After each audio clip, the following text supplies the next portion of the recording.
சொற்ப நாட்களே இருக்கிறது. செப்டம்பர் 21ஆம் தேதிக்கு மாற்றம் ஒன்று ஏற்படுத்தப்படும் என்றது நிச்சயம். அந்த மாற்றம் மறுபடியும் ஜனாதிபதி ரணில் விக்ரமசிங்க அவர்களே ஜனாதிபதியாக தெரிவு செய்யப்பட போகிறார்.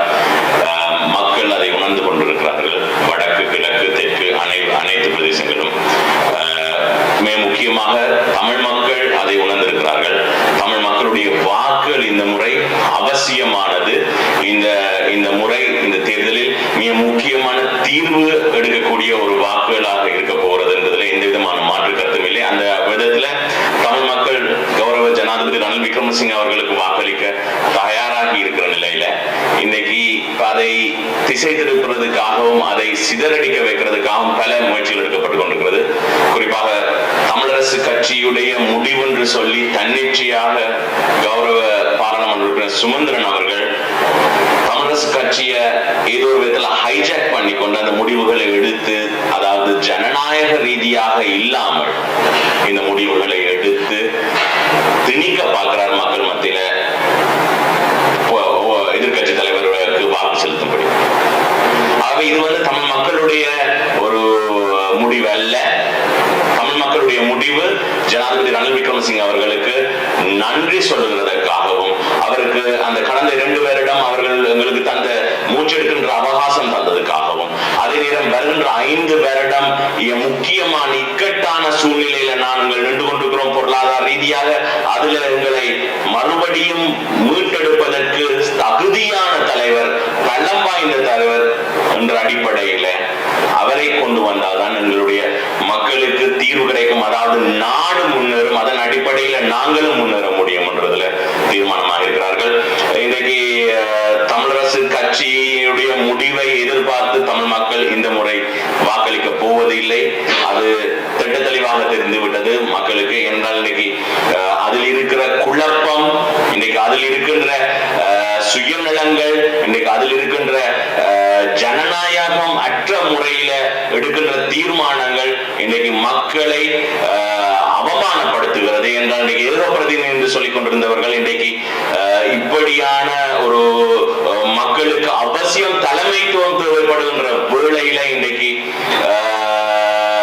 தன்னிச்சையாக, அதாவது ஒரு அதிகார துணியில இன்றைக்கு மக்களுக்கு தான் எடுத்த முடிவுதான் இன்றைக்கு இந்த கட்சி எடுக்கப்பட வேண்டும் என்று ஒரு அதிகார துணியில இந்த மக்களுடைய தான் எடுத்த முடிவை மக்கள் மத்தியில திணிக்கிறது இன்னைக்கு ஏற்க முடியாதது என்றதை மக்கள் உணர்ந்திருக்கிறார்கள். ஆகவே இந்த முறை ஜனாதிபதி ரணில் விக்ரமசிங்க அவர்களுக்கு முழுமையான அனைத்து வாக்குகளையும் வடகிழக்கு தமிழ் மக்கள் கொண்டு போய் ஜனாதிபதி அவர்களை மீண்டும் ஜனாதிபதியாக வாக்களிக்க போறார்கள். முக்கியமாக தமிழ் மக்களுக்கு ஜனாதிபதி ரணில் விக்ரமசிங்க அவர்களுடைய ஆட்சியில் கீழ் கிடைத்த வேலைத்திட்டங்களை நான் பட்டியலிட விரும்புகிறேன். முக்கியமாக அரசியல் கைதிகள் விடுவிக்கப்பட்டன. அவருடைய காலகட்டத்தில் ராணுவ கட்டுப்பாட்டில் இருந்த காணிகள் விடுவிக்கப்பட்டன. எஞ்சியுள்ள காணிகளும் விடுவிப்பதற்கும் பணிகள் துரிதப்படுத்தப்பட்டுக் கொண்டிருக்கிறது. காணாமல் ஆக்கப்பட்டவருக்கு நீதியை நிலைநாட்ட சட்ட கட்டமைப்பு உருவாக்கப்பட்டுள்ளது. நல்லிணக்க செயற்பாடுகள் உறுதிப்படுத்தப்பட்டுள்ளன. பொருளாதாரம் மீட்கப்பட்டுள்ளது. மாகாணங்களுக்கான உச்ச அதிகாரங்கள் பகிர்வதற்கான பணிகள் உறுதிப்படுத்தப்பட்டுள்ளன. வடக்கில் அபிவிருத்தி முன்னெடுக்கப்படுகிறது. இதன் மூலம் வடக்கு இளைஞர்களுக்கு அங்கீகாரமும் தொழில் வாய்ப்புகளும் உருவாகி வருகின்றது.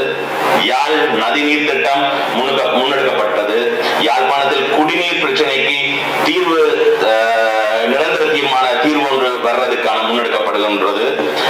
யாழ்ப்பாணம், கிளிநொச்சி, வவுனியா ஆகிய பிரதேசங்களில் வைத்தியசாலை பிரிவுகள் திறந்து வைக்கப்பட்டது.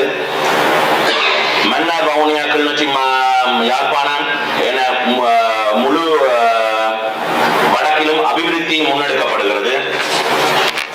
இனவாதம் இல்லாத ஒரு தலைவராக ரணில் விக்ரமசிங்க இருக்கிறார். தமிழர்களின் உணர்வுகளையும் உரிமைகளையும் நன்கு அறிந்த தலைவராக இருக்கிறார். உலக நாடுகளில் உள்ள தொடர்புகளை உள்ள ஜனாதிபதியாக இருக்கிறார். காங்கேசன் துறை, பரந்தன், மாங்குளத்தில் முதலீட்டு வலயங்கள் வருகிறது. வருகின்ற செப்டம்பர் 14ஆம் தேதி அது ஆரம்பிக்க ஏற்பட இருக்கிறது. அதே நேரம் மாகாணங்களுக்கு நிலவும் வெற்றிடங்கள் நிரப்புவதற்கான அதிகாரத்தை அமைச்சரவை பத்திரம் மூலம் ஆளுநருக்கு அவர்களுக்கு வழங்கியிருக்கிறார். அவை இது போன்ற பல விடயங்கள் இந்த 2 வருடங்களிலேயே எடுக்கப்பட்டிருக்கிறது. இன்னமும் 5 வருடம் ஜனாதிபதி ரணில் விக்ரமசிங்க அவர்களுக்கு நாங்கள் வாய்ப்பளிக்கும் பட்சத்தில் நிச்சயமாக எங்களுடைய பொருளாதாரத்தை மட்டுமல்ல, இன்றைக்கு நீண்ட காலமாக இருக்கிற தமிழ் மக்களுடைய பிரச்சனைக்கும் நிச்சயமாக ஒரு நிரந்தர நேர்மையான தீர்வை எட்ட முடியும். அதன் அடிப்படையில் ஜனாதிபதி ரணில் விக்ரமசிங்க அவர்களுக்கு வடக்கு கிழக்கு தமிழ் மக்கள் ஏகோபித்த வாக்குகளை கொடுத்து ஜனாதிபதியாக மீண்டும் அவரை தெரிவு செய்வார்.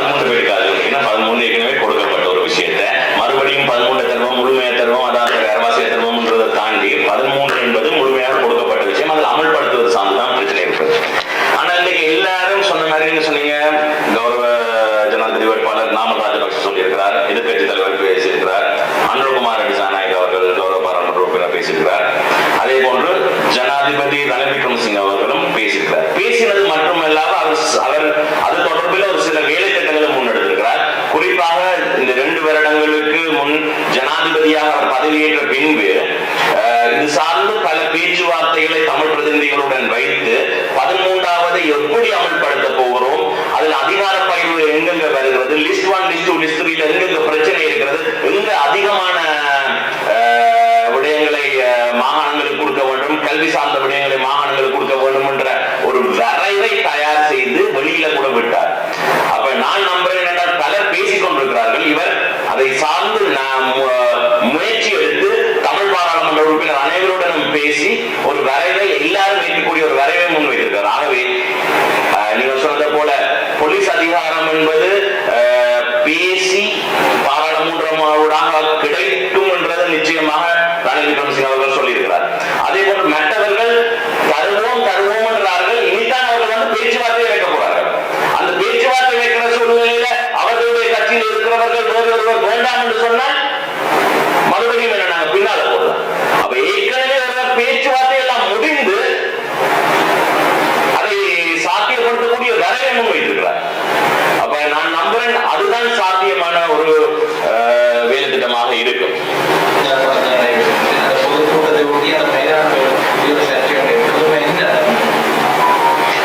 அந்த மைதானம் நாங்கள் 7ஆம் தேதி ஜனாதிபதி ரணில் விக்ரமசிங்க அவர்களுக்காக புக் பண்ணியிருந்தாங்க.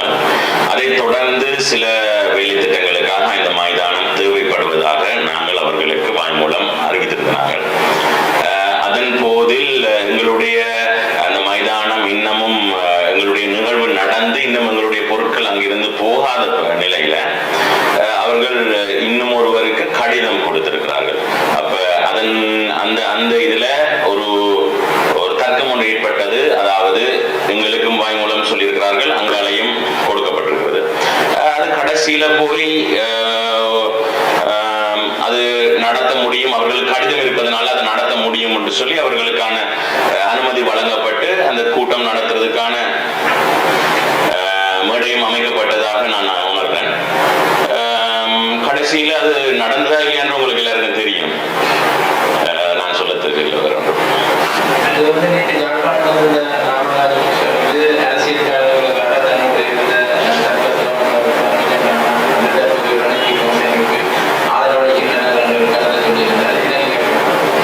அரசியல் தான் இருக்கிறோம். அப்ப இன்னைக்கு எங்களுடைய மக்களுக்கு தேவைப்படுகின்ற அரசியல் இதுவாக இருந்தால், எங்கள் மக்களுக்கு வாழ வைக்கக்கூடிய அரசியல் இதுவாக இருந்தால் அந்த அரசியலை அனைவரும் செய்ய வேண்டிய தேவை இருக்குது. எல்லாரும் அரசியல்வாதிகள் தான்.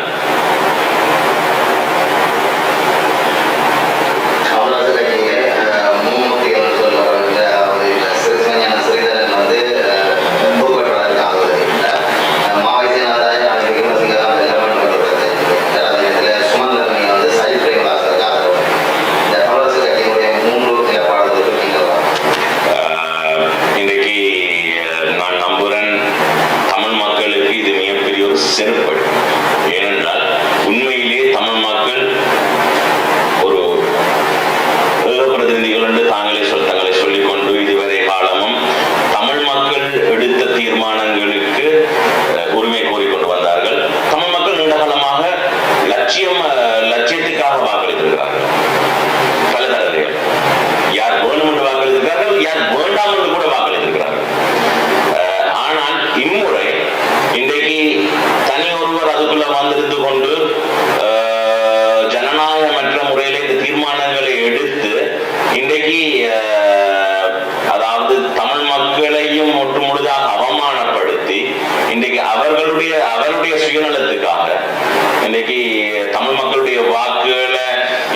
செல்லா வாக்குகளாக மாற்றுவதற்கான ஒரு முயற்சியை எடுக்கிறது உண்மையில நான் நினைக்கிறேன் கவலைக்கிடமானது. மன்னிக்கணும், நான் அந்த தமிழ் மக்களுக்கு இதான ஒரு செருப்படின்னு சொன்னது அது உண்மையிலேயே மிகப்பெரிய அவமானம் எங்களுக்கு. ஏனென்றால் இந்த அளவு காலமும், ஏனென்றால் அந்த கட்சியை அடையாளப்படுத்தியவர்கள் யாருங்கிறது எல்லாருக்கும் தெரியும். அப்ப அதுக்கு பிறகு அந்த கட்சியில மிகப்பெரிய ஒரு மதிப்பையும் மரியாதையும் தமிழ் மக்கள் வைத்திருந்தார்கள். இன்றைக்கு அந்த இடத்தில் இருந்து இப்படி நடக்கும் போது உண்மையிலேயே நான் என்னுடைய அப்பா அம்மா அந்த கட்சியை சேர்ந்தவர் அந்த காலத்துல அவர்களுடைய உணர்வை நான் சொல்றேன். இன்றைக்கு ஒட்டுமொத்த தமிழ் மக்களையும் அவமானப்படுத்தி தன்னுடைய சுயலாப அரசியலை செய்வதற்காக முழு தமிழ் மக்களையும் பகடக்காய்களாக்குவது ஏற்கக்கூடிய விடயம் இல்லை. இந்த முறை தமிழ் மக்கள் தீர்மானத்தை எடுக்கிறார்கள். அந்த தீர்மானத்துக்கு இன்றைக்கு இந்த முறை வரக்கூடிய தேர்தல் முடிவுகள் இவர்களுக்கு ஒரு பெரிய பதிலடியாக இருக்கும்னு நான் நம்புறேன். ராஜாங்க அமைச்சர்கள் ஒழுங்கமைப்பிலேயே 9 பேர்கிட்ட பதவி நீக்கப்பட்டீங்க.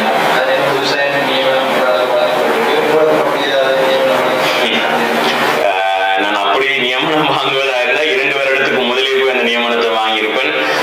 பல தடவைகள், பல முறைகள், பல அமைச்சுகளை பொறுப்பெடுக்கும்படி அழைப்புதல் வந்தது. நான் அப்படி எடுக்கவில்லை. இம்முறையும் வேண்டுமென்றால் அதை நான் ஒரு நிபந்தனையாக கூட வைத்திருக்கலாம். ஆனால் நான் அதை நிபந்தனையாக வைக்கவில்லை. தமிழ் மக்களுடைய தேவைகளையும் எங்களுடைய நாட்டு மக்களுடைய தேவைகளையும் தான் நிபந்தனையாக வைத்திருக்கிறேன். நிச்சயமாக ஜனாதிபதி ரணில் விக்ரமசிங்க அவர்கள் மறுபடியும் ஜனாதிபதியாக தெரிவு செய்யும் பட்சத்தில் நான் நிச்சயமாக அவருடைய அரசாங்கத்தில் மிகவும் முக்கியமான ஒரு பங்களிப்பை செய்வேன் என்பதை நினைச்சேன்.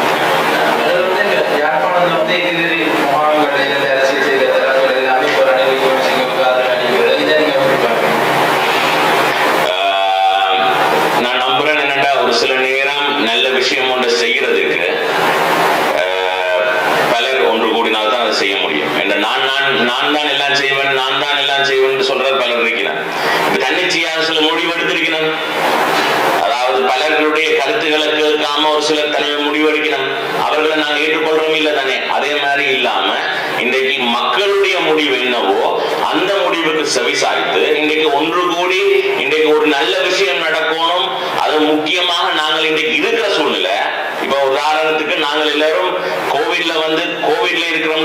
கோவிடுகளுக்கு வந்துட்டு கொரோனா வைரஸ் வந்துட்டுதுண்டா இந்த நேரம் நாங்க ஒரு புது மருந்தை ட்ரை பண்ணி பார்க்கலாமோ, அல்லது ஏற்கனவே எங்களுக்கு வேலை செய்யற மருந்து ட்ரை பண்ணி பார்க்கலாமோ? நாங்கள் ஏற்கனவே வேலை செய்யற மருந்து தான் ட்ரை பண்ணி பார்க்கணும். அந்த அடிப்படையில ஏற்கனவே வேலை செய்து கொண்டிருக்கிற மருந்து ரணில் விக்ரமசிங்க அவர்கள் 2 வருடம் எங்களுக்கு உண்மையே ஒரு மூச்செடுக்கக்கூடிய அவகாசம் தந்திருக்கிறார். அதே நேரம் அடுத்த 5 வருஷத்துக்கான ப்ராமிசிங் ஒரு எதிர்பார்க்கக்கூடிய ஒரு நம்பிக்கையான வேலை திட்டங்களை வாக்குறுதிகளாக தந்திருக்கிறார். ஆகவே நான் நம்புறேன் அந்த அடிப்படையில் அதை சாத்தியமாக்குவதற்கு அனைவரும் ஒன்று கூடுறதுல தவறு இல்லைன்னு தான் நினைக்கிறேன்.